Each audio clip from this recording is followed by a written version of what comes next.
জুলাইয়ের পরে এই গণরম গেস্ট রুম কালচার আমরা চিরতর বন্ধ করে দিছি। ক্যাম্পাসের মধ্যে কোনো গণরম গেস্ট রুম চলবে না। ম্যানার শেখানোর নামে শিক্ষার্থীদের উপর কোনো ধরনের মেন্টাল টর্চার চলবে না, অথবা তোমার বেস মিটিংয়ের নামে কাউকে রাতভর ধরে তাকে বিভিন্ন ধরনের আচরণ শেখানো, সেটা চলবে না। তো সেই জায়গা থেকে এরকম যদি কোনো ঘটনা ঘটে তোমরা আমাদেরকে জানাবা। আমরা কথা দিচ্ছি ভাই হিসেবে আমরা তোমাদের পাশে আছি, কাউরে ভয় পাবা না। ক্যাম্পাসে কাজ হচ্ছে, তুমি তোমার মেধা দিয়ে তুমি এখানে চান্স পাইছো, কারো করোনা দিয়ে তুমি কি বিশ্ববিদ্যালয়ে চান্স পাইছো?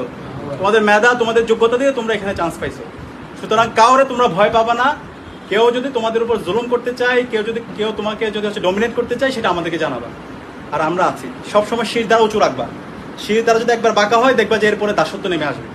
তা আমরা গতকালকে শুনতে পেয়েছি তোমাদের এখানে জুনিয়রদের উপরে বেস মিটিংয়ের নামে শিক্ষার্থীদের উপর ম্যানার শেখানোর নামে মেন্টাল টর্চার করা হয়েছে, পত্রিকা নিউজ হয়েছে। আমরা তোমাদের এখানে হোস্টেল সুপার যিনি আছেন ওনার সাথে কথা বলেছি, বিশ্ববিদ্যালয় ভিসির সাথে কথা বলেছি, প্রভিসি এবং প্রক্টরের সাথে কথা বলেছি, একটা কমিটি হয়েছে। তো এরকম ঘটনা তারা সিসিটিভি ফুটেজ দেখে যারা এই ঘটনার সাথে জড়িত তাদের বিরুদ্ধে ব্যবস্থা গ্রহণ করবে। তো তোমরা কোনো ভয় পাবা না, আমরা আছি ইনশাল্লাহ। আর তোমাদের এই যে স্বপ্নের ক্যাম্পাসের জন্য যা করা দরকার সেটা আমরা করবো ইনশাল্লাহ। তো তোমাদের জন্য দোয়া থাকলো, আর সবাই একসাথে ঐক্যবদ্ধ থাকবা আর পড়াশোনাটা ঠিক মতো করবো ইনশাল্লাহ। ধন্যবাদ সবাই।